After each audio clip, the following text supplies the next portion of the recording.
a chance discovery. The earth reveals a secret. The grave of a man buried with steel. Don't break, don't break, don't break, because it's quite fragile. Wild lands far to the north. No records remain of lives lived here, nor battles fought. Moments lost to history, but preserved in the earth. The warrior of Yanakkala. The medieval world, the 5th to the 15th century. Tim Sutherland is one of Britain's most experienced archaeologists. He and a team of specialists try to understand medieval life by exploring the realm of the medieval dead. We have a classic view of the storybook medieval life. We don't hear the stories about the common man trying to keep his family alive. In our stores there are hundreds, if not thousands, of skeletons. Archaeologically speaking, we can now focus in on the medieval dead people. You're looking for clues in the skeleton all the time. And you couldn't help almost look through their eyes thinking, what did they see? How did they die?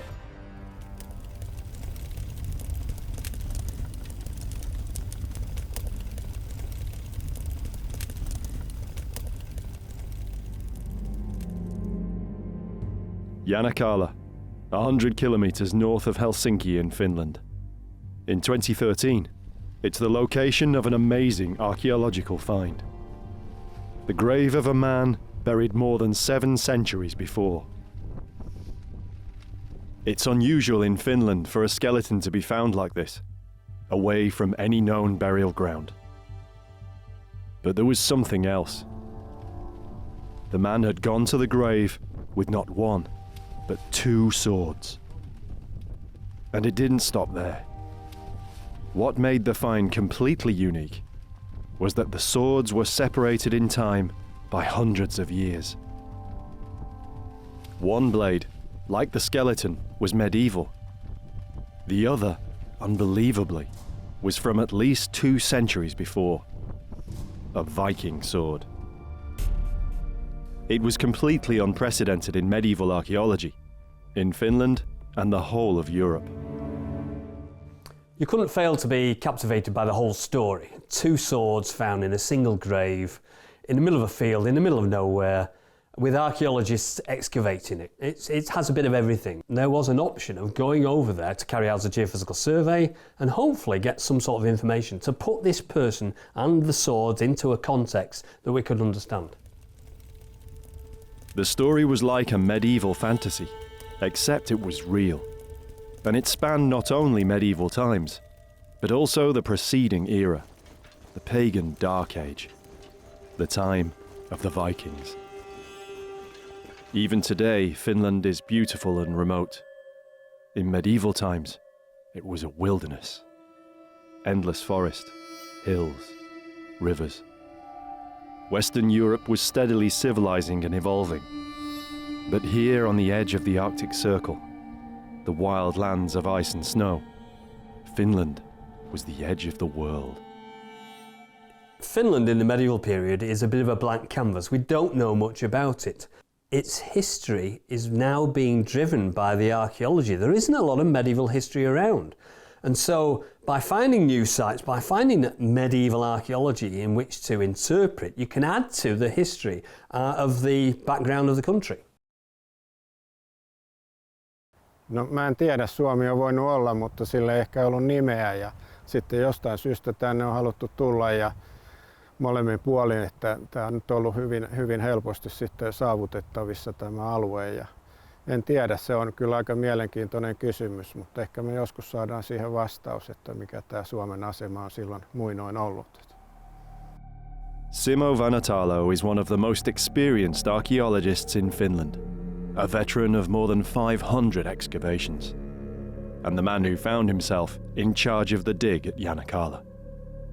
It was one of the most important in Simo's long and distinguished career, and it came about through the work of local metal detectorists. Metallietsijät ovat olleet meidän ryhmälle hyvin apuna, koska he liikkuvat isoilla alueilla ja ja he ilmoittavat meille ja me ollaan sitten haluttu tehdäkin heidän kanssa yhteistyötä, että heistä on suuria apua ollut meille.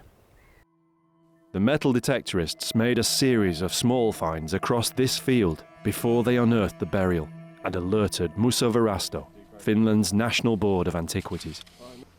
Simo and his team came out to check what they'd found and immediately mounted an excavation. The main enemy was the weather. No, tämä paikka kun löytyi, niin oli aika huonot sää, hyvin kylmä ja sitten oli pimeätä, mutta me ei tiedetty mitä sieltä on tulossa. Et se oli niin kuin jännittävää koko ajan kun mentiin syvemmälle ja sitten sieltä löytyi jonkun verran merkkejä haudasta ja sitten lopulta löytyi koko haudan muoto ja vainaja ja kaikki. Et se oli koko ajan yllätystä kaikki. The skeleton was badly preserved, degraded by the acidic soil. Without the metal grave goods picked up by the detectorists, it probably would never have been found at all. The archaeologists come along, excavate it properly, in the correct manner, realises it's more than just an artefact. It seems to be a grave. And it's more than just a normal grave. There seems to be two swords in the same grave. Now that's really unusual and very important. The swords made the find so compelling. The first, the one initially unearthed by the detectorists, was a Viking Age blade. It seemed at that stage that the burial dated to Viking times. Then the second blade was revealed, a type much larger and much later, a medieval sword. It couldn't be a Viking burial, it had to be medieval. But for some reason the earlier sword had been placed in the grave. This was unique and hadn't been seen before. Two swords, separated in typology by hundreds of years, yet buried together. There were many questions to be answered. Analysis showed the Viking sword had signs of fire patina. It had been burned. Also, Simo's team found fragments of burnt human bone, much earlier than the skeleton. It seemed the grave contained remnants of more than one body. Two swords, two warriors. As the news spread, it drew interest, not only from archaeologists.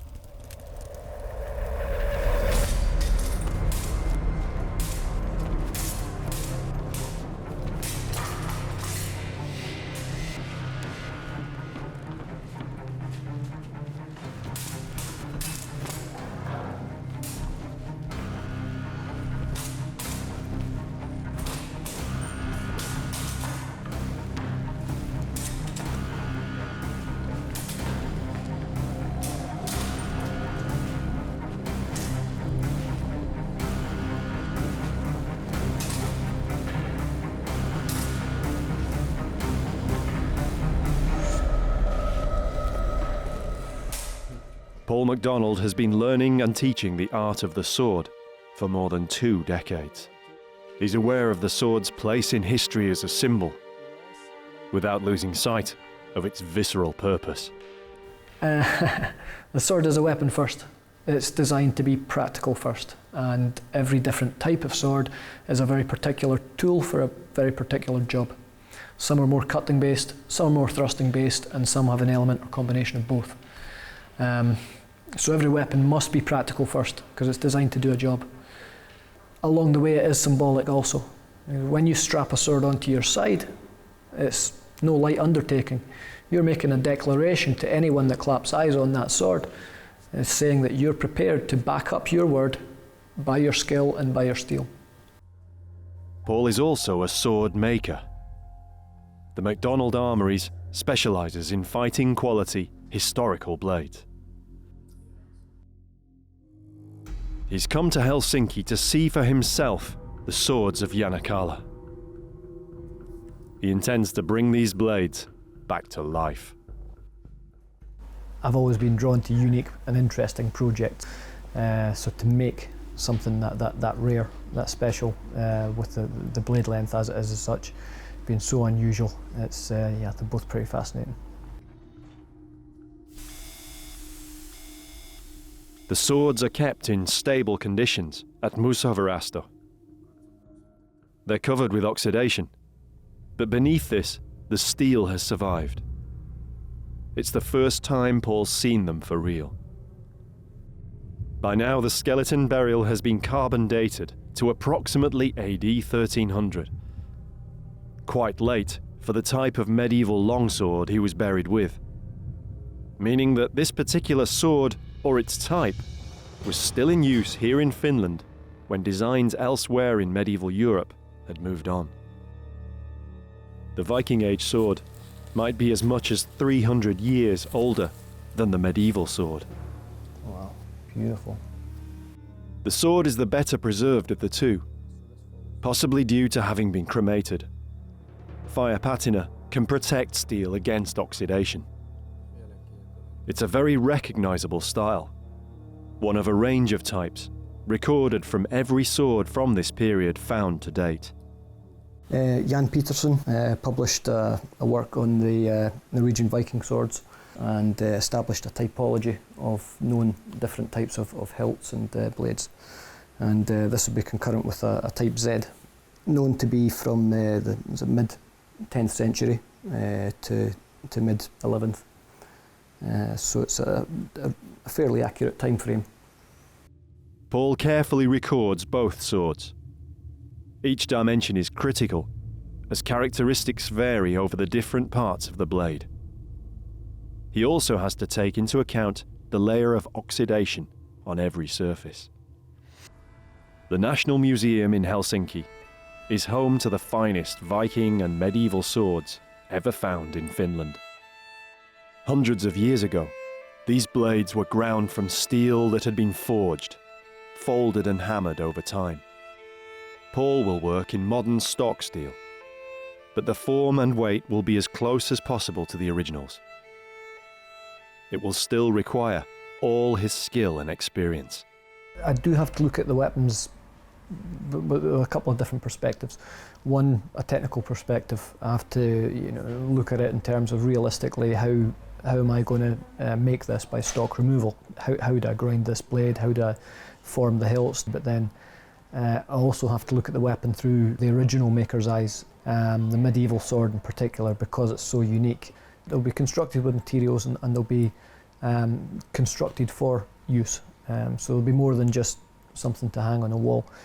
Yep, it's literally take those specs from today to the armoury and turn them into a lot of sparks and a lot of stour. Tim Sutherland now heads to Finland to join Simo and the original excavation team, back where they uncovered the grave the year before. He'll carry out a geophysical survey across the whole site. The 2013 grave is just one find among possibly many more. They know this because the metal detectorist who originally found the grave also recorded several other significant readings across the field, before by the autumn moonlight, making the find of a lifetime. My metal detector gave me a pretty good solid iron signal, and I started to dig it up. And what I found was a small spear blade tip. So I tried the hole again, and in about 40 centimeters there was an axe blade. It is a really, really good find. It's really rare.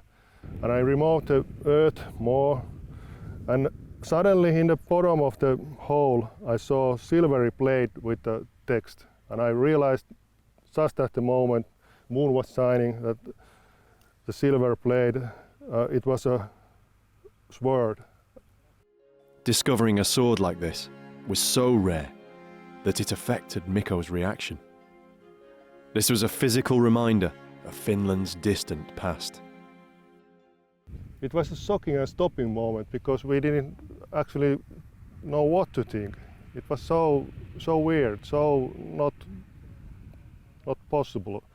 It should not be here in the place, but it was. And I think that our history is much more than we now know. Mikko reported the find and laid the way for Simo's team to make the excavation. By that time, the weather had closed in. Clear moonlight had given way to freezing wind and rain. So it's approximately a year ago that you were in this field excavating the grave of this person that was found with the two swords? The bones were quite badly preserved, but they were still visible, and you could make out how the deceased was laid in the grave. When we started digging, we just thought that it was one sword that was broken in two.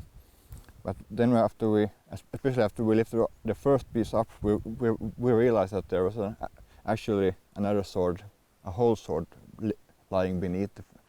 This is the moment when they carefully remove the first sword blade. Excavating not one, but two swords is special for any archaeologist. So I must admit, I've never found or excavated a sword. So that must have you ever excavated a sword before, or anything like that? So that must be quite an unusual feeling as well, because I know I've found some important things in the past.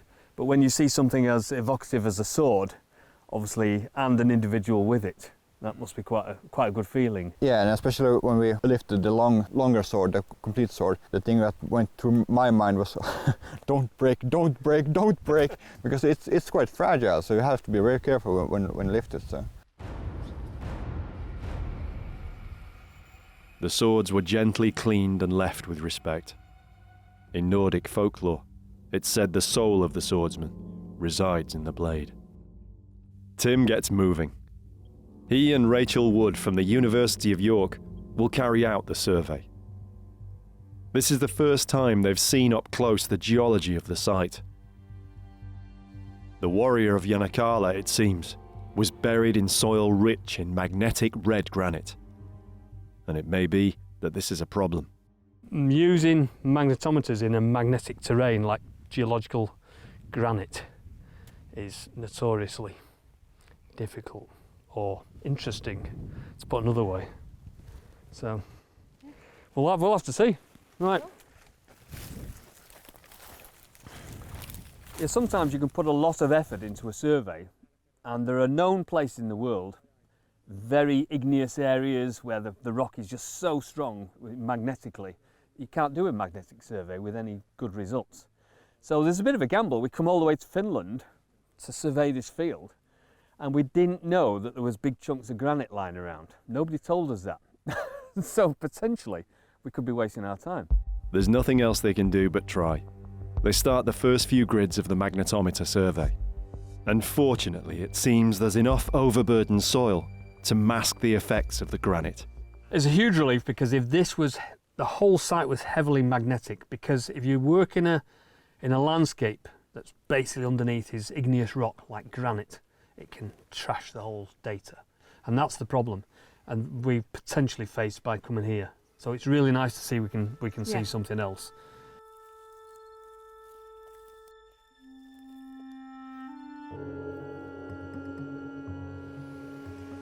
In Edinburgh, Paul has started work.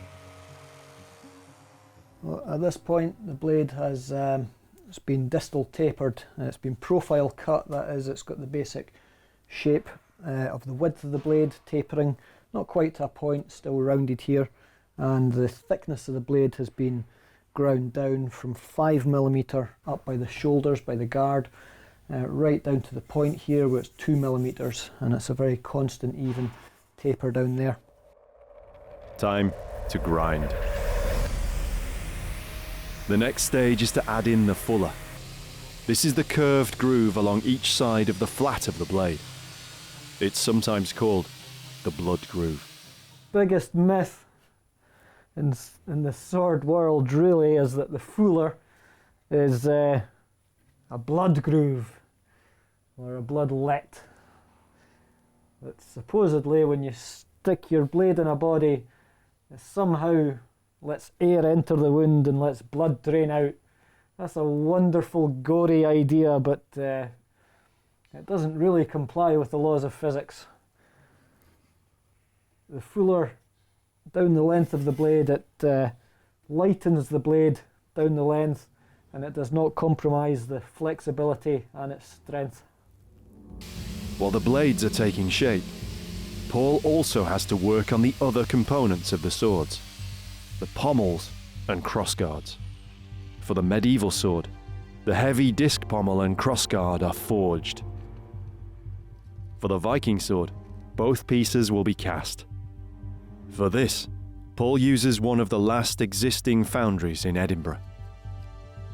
The process is known as green sand casting. The materials that you're using today, are these, do we know that these are really the same materials that they were using historically? Yes, it possibly goes back as far as Iron Age that we've been using the green sand process. Possibly there might be one or two minor changes, but from what I've gathered through experience, I believe it's exactly the same. Paul now has to set about the trickiest part of the process. A blade tapers in thickness in two ways. First, in its profile, and second, along its length from the base at the hilt to the point. This is known as the distal taper. Slowly, Paul works the stock steel into blades with a life of their own. Oh, she's singing now. Yeah, every stage of making a sword is interesting, it's exciting as well. You are bringing the steel to life. You're giving it something more than, you know, just being a piece of material. You're giving it back something of its original soul. I suppose when you're making something that, you know, is paying tribute to an original piece. It's these stages when the blade actually takes form, you see it come alive. In recreating the swords, Paul has learned much about how the originals must have felt and handled. In particular, the medieval sword, unusually long for its single-handed grip. There are three categories or sizes of two-handed swords that developed from the medieval period onwards. And this is really a blade length that lies right in the middle of what you would call a greatsword. You would expect a grip on this of around 12 inches or so for a proper two-handed sword. But having a single-hand grip it's highly unusual. I've never seen a sword like it. But the more steel that comes off this blade, the more it's making sense. The sword tip won't be pointed, and there's a reason for this. It was more usual for blades of this type, especially blades that were designed to cut primarily, for the point here to be rounded.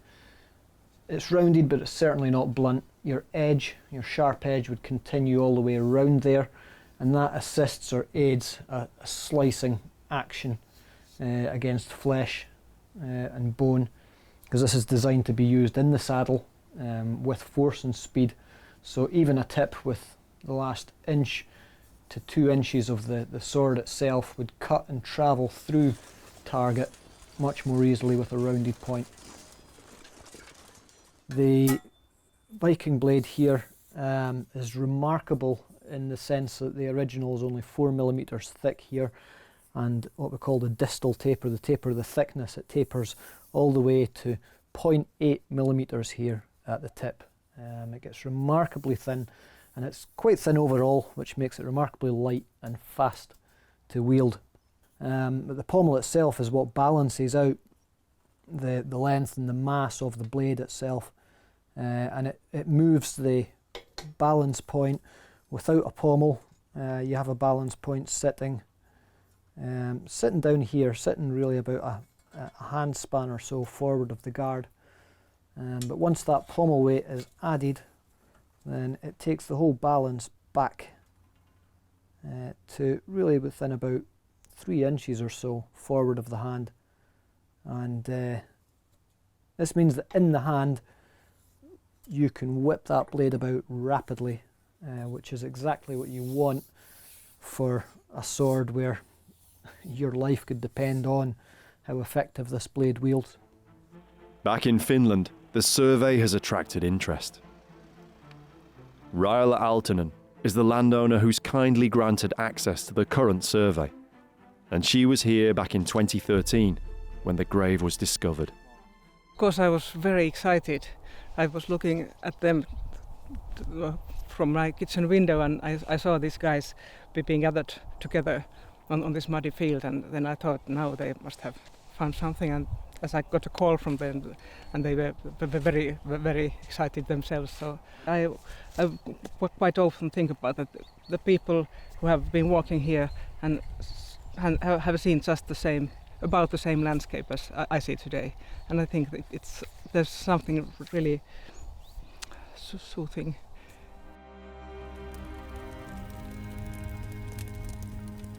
Rachel has covered most of the site with magnetometry, and now she's found something.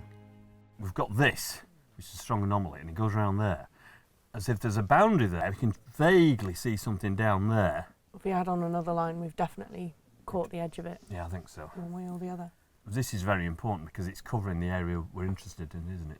That's basically the top of the hill. We need to date this, and is that medieval, for example, or is it much earlier, or in fact much later? Yep. I can't imagine it being too much later because it's a No. nice curvilinear feature, and those are generally earlier rather than later. It's a fantastic discovery, and it prompts Ryla the landowner to check her family archives. She's found a map which helps make sense of the features the survey shows in her fields. It's dated 1692, although roughly 400 years later than the grave. The features it records may well have survived in the landscape from earlier times, and they bear a strong similarity to Rachel's enclosures. Mikko and the other metal detectorists have returned to help out, and they've brought with them new equipment. The metal detectorists we met on site were not your average common garden metal detectorists. These people were tooled up to the max. They had these pulse induction meters. Now that is a very, very heavy duty metal detector, and it can see through the ground quite deeply and find very large pieces of metal very deeply buried. And of course that was essential for this site. Rachel has asked them to locate again the ferrous contacts they made in 2013, only this time using the pulse induction meter to pinpoint them. They mark the finds in the stubble with red flags. Got some targets for you from yesterday, if you like. Several of these contacts seem to display similar characteristics, shown by the pulse induction meter in depth, length, and general size. Well, Mikko has just been over this ground with his pulse induction meter. It's such a large coil that he's using that it's very, very difficult to define exactly where it is. So if we can come along afterwards and use a normal metal detector with a smaller coil, we can just scan the ground and make sure that he's in the right place. And then what we can do is try to define some sort of limits to it. So it's quite a big object because when we get near it, so that's it, somewhere there, and that's the centre of it. And there does seem to be some sort of linearity to it, and although there are little bits along the side of it, other things, that's definitely one big anomaly there. Everybody starts thinking, right, this is a bit strange now. Huge piece of metal in the ground. Just behind us, somebody's found a grave with two swords. We look at this metal object in theory, and it appears to be sword-shaped, the right length. And everybody's going, this is interesting. But it's not just one. There are several in this field, all the same sort of length, a bar of metal. Now this is getting a bit weird because there's not many bars of metal just lying deeply buried under a normal field. But we know that somebody's found two swords just behind us. The obvious conclusion is beginning to dawn on everyone. It would be spectacular if this was another grave with swords in it. And there's no reason to think that it can't be at the moment. In which case, if it is, there's a good chance that this field is full of swords. Paul has almost completed the swords. I'm drawing blood in the process.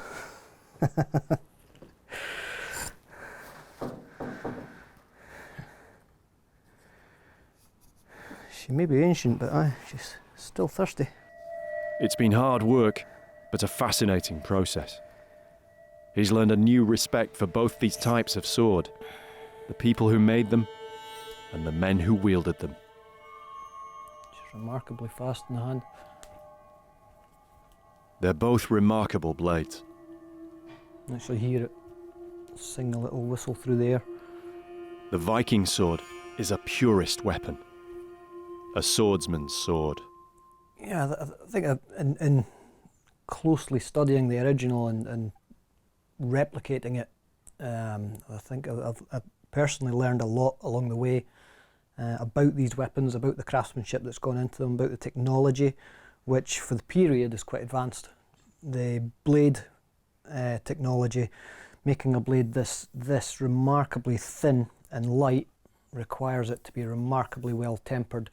So it's clear evidence that their steel making abilities were very advanced at this time, looking at 10th, 11th century. And the sword itself, it's remarkably light and fast. It's just over 1 kilo in weight. It's remarkably well balanced as well overall. And even this grip, I believe, has been ergonomically designed around the hand so that it can be used with either edge very efficiently as well. Yeah, many have the idea that Viking blades are simply held in a hammer grip and crude hacking swords, but this grip allows great flexibility for really cutting and manoeuvring both edges in fluid motion, real swordsmanship. The medieval sword is in a category of its own. Brute force, reach, and power. This sword is very much a different beast altogether than the Viking sword. This is a sword that undoubtedly has been designed primarily for use on horseback, first and foremost. It screams cavalry. It's a cavalry sword, no question. Yeah, this sword carries a blade that is literally almost a foot longer than you would expect for a sword of this period. So I believe that this sword stands alone at the moment in the world of swords from what we know. It's quite unique. The reason for that length and that mass in the blade is for use in the saddle first. It's designed for cutting at troops, at enemy on the deck. This would really create remarkable cutting power. There's just over 3.5 pounds of weight in the hand, and the blade is just over 41 inches in length. And so that gives you a tremendous reach, not just to meet targets, but with this sort of mass and steel meeting targets, you'd be cutting through your targets with this. This is ideal for a man looking to cause some damage on horseback. True cavalry sword. I think one of the questions I had in my head when studying the original sword was, how can this be wieldable? How can this sword work in the hand for the length of it, for the size of it, for the mass? And but of course it had to work. It's an original sword. It's been made and crafted for use. So it was been quite special to replicate it exactly to the same dimensions, and if we use the same mass in the steel overall, then we have the same weight, we have the same balance, and it will move the same as that original sword has, and it moves remarkably well for a cavalry sword. I think this was made for a warrior who knew exactly his job. He knew his job very well, and this has been a custom tool for his job. No play in the pommel, grip, fittings good and tight. That's one well peened tang.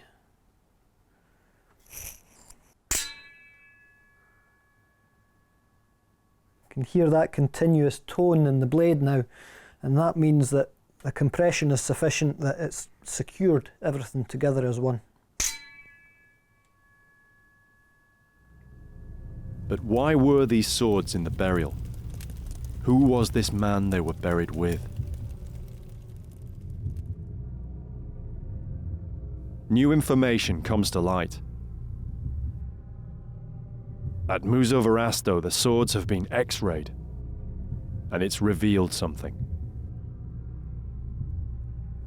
Letters, inscriptions, fragments.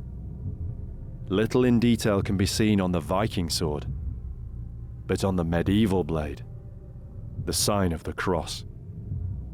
The sword, perhaps, of a Christian warrior. The survey is almost complete. Tim and the others try to work out what they can about the burial.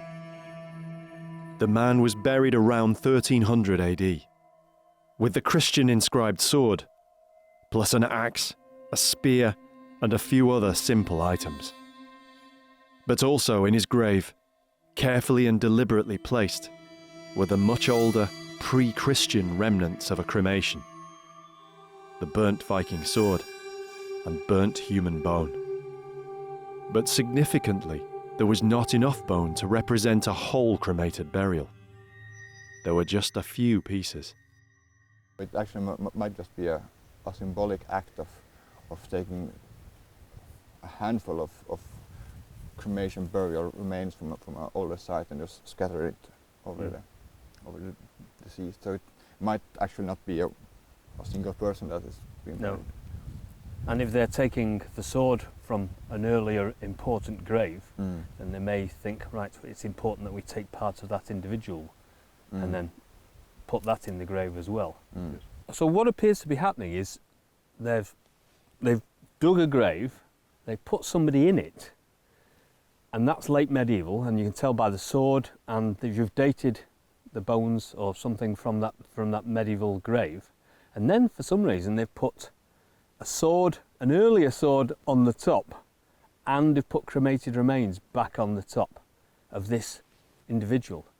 So if it was a Christian burial, it wouldn't really be buried with a sword, because you're not supposed to put artifacts in with an old Christian burial. So the fact that he's got a sword with him is interesting. Is it an east-west burial? Yes, so he was laid east-west quite strictly. So that indicates that of course that there are Christian elements to it, and also that it is a skeleton burial, because it is a change from the older pagan ways of doing the cremation burial. But it would of course be very interesting to see if the two persons buried in the same grave are related in some way. Maybe it is his father or his forefather that is, yes. So it's almost as if the person who was buried, the first person who was buried, or the later Christian person, we're assuming it's Christian, but there are elements of an older religion to it, because he's got a sword with him, which is not a Christian thing to be buried with really, but also he's got another person buried with him and his sword, which is really unusual. So it looks like it's important that this later individual wanted to form some sort of connection with the other person, either with a small amount of human remains, but specifically the sword. And the sword might have been a family heirloom that his family had had for hundreds of years, or it might be something that was seen as a symbol of power to a local chieftain or somebody else who was a local person of importance. And therefore he was claiming that power and putting it in his grave. So we don't know, do we? It could be family related, it could be a political situation. So again, that's another question that... because in this time when this burial has taken place, it's a time of change here in Hawaii. It's the time of the Christian era getting started, and also a power struggle between basically east and west, between Novgorod and the Swedish realm. So it's a really interesting time period also, with fast changes. Well, that is almost reflected in the grave itself, because if it is a Christian burial, but it contains swords, especially a pagan sword, that it's almost as if the person who is dying is hedging his bets and saying, yes, I'm a Christian, but my family have always been pagans, and therefore I'm not too sure yet which way I am going to go. Yes, but there are, for example, examples I know from Sweden where they have burials with a cross and also a Thor's hammer in the same grave. So they have made sure that they have both religions. Yeah, I think so. And then later, when the Christianity dominates completely, then of course you shouldn't have the sword in the grave, because you're not really allowed to have grave goods. That is a very pagan thing to do. And so this person is a bit of both, isn't it? Especially looking backwards onto something that was obviously very pagan into the Viking sort of period. Little is now known about the incursions made into Finland in the late 13th century by both Novgorod and Sweden. The pagan Dark Ages were being transformed by the spread of Christianity. What I found interesting is trying to get into the head of this man who was buried there. We're talking about a Christian cemetery that potentially is on the cusp of becoming Christian from the old-fashioned paganism. In which case, what is this man doing there with a sword being buried in his grave? And it's almost certainly connected to the fact that he was a warrior. He was somebody who used a sword. And also, what were the warriors doing there? It's probably related to the armed conflicts related to the Crusades. The Crusades to the Middle East, which began in the late 11th century, opened the door for religious campaigns wherever Christianity sought to prosper or expand. The pagan lands of Finland were the object of many such attentions. Back in York, Tim and Rachel have processed the data. They're comparing the results with the 1692 map. If you look at the old map, right in the middle of it, in the place we're interested in, there's an enclosure in the middle of the field. But we don't know what it is, and it doesn't tell us what that enclosure refers to. But what's really good and very interesting for us, if we superimpose the magnetic data, and then we can zoom in, we can see that it coincides absolutely exactly with this feature, this enclosure that you found on the magnetometer survey, which can't be a coincidence. It's got to be the same one, I think. The feature Rachel located is some kind of enclosure ditch or embankment. It's a fantastic find, but what it was, a settlement, a fort, a burial ground, or something else entirely, can't be known until the site is one day excavated. Only then will it be known if the 2013 skeleton was the only warrior of Yanakkala to have been buried in a grave of swords. One thing we don't know is what these pieces of metal relate to. Now we know that some are quite large, but we also know that some of these are linear, in that they're about that long and they're a solid piece of metal. Now that's coincidental because there are two swords that we know of in this location. Does that mean that the whole of this field is full of swords? Is this a large burial ground full of individuals that were buried with their swords? It does go through your mind about the person, the real person behind the skeleton and the artefacts or whatever. And so you try to put yourself in their position a little bit, because you think, well, why are they here? What were they doing? What was their life like? And especially if they've died under traumatic circumstances, then of course you can visualise their death, and that makes you think. Definitely makes you think.